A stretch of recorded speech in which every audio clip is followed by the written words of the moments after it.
সফলতার কোনো শর্টকাট হয় না, হয় অনেক কাঠখড় পুড়িয়ে জীবন যুদ্ধের প্রতিটি অধ্যায়ে নিজেকে প্রমাণ করে করে একটু একটু করে আপনি সফল হবেন, একটু একটু করে আগাবেন। ইটস এ জার্নি, এটা কোনো ডেস্টিনেশন নয়। এবং সফল হওয়ার পথ পরিক্রমায় কোনো লিফট নেই, সিঁড়ি বেয়ে উপরে উঠতে হয়। কি বেয়ে? কিন্তু আমরা সফল হতে চাই কিভাবে?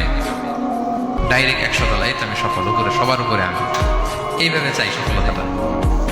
সবার উপরে উঠে যাব, গোল্ড মেডেল গলায় পরাই দিবে, আমরা সাকসেসফুল না।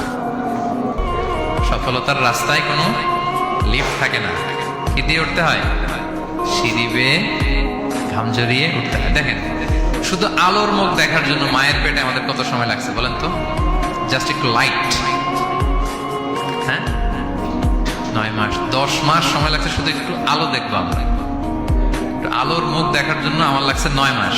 আর এখানে আমরা শর্টকাট খুঁজি, খালি কি খুঁজি? সফলতার কোনো শর্টকাট নেই।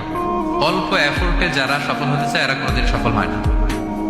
ইউসুফ আলাইহিস সালামের জীবনীটা একটু খেয়াল করেন, একটু একটু করে তিনি সামনের দিকে গিয়েছেন এবং সবশেষে ইজিপ্টের ফিনান্স মিনিস্টার হয়েছে। এজন্য ধৈর্য ধারণ করতে হবে, নিজের সর্বোচ্চটুকু উজাড় করে দিয়ে আপনার রোলটা আপনি প্লে করবেন, এরপর আল্লাহ তাআলার উপর ভরসা রাখবেন। কিন্তু অনেক চেষ্টার পরেও যদি কাঙ্ক্ষিত সফলতা না পান, হতাশ হওয়ার কিছু নাই। কারণ বিশ্বাসীর সফলতা শুধু দুনিয়াতে না, বিশ্বাসীদের সফলতা আখিরাত পর্যন্ত বিস্তৃত। ওইটা আসল সফলতা। ফামান যুহজিহা আনিন নারি ওয়া উদখিলাল জান্নাতা ফাকাদ ফাজ। যে জাহান্নাম থেকে মুক্তি পেল, জান্নাতের নিশ্চয়তা পেল, সেই সফল।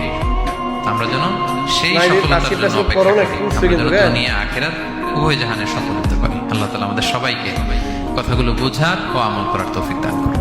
হাযা মা ইনদি ওয়াল ইলমু ইনদাল্লাহ আলাইহি তাওয়াক্কালতু ওয়া ইলাইহি উনীব। আসসালামু আলাইকুম ওয়া রাহমাতুল্লাহি তাআলা ওয়া বারাকাতুহু।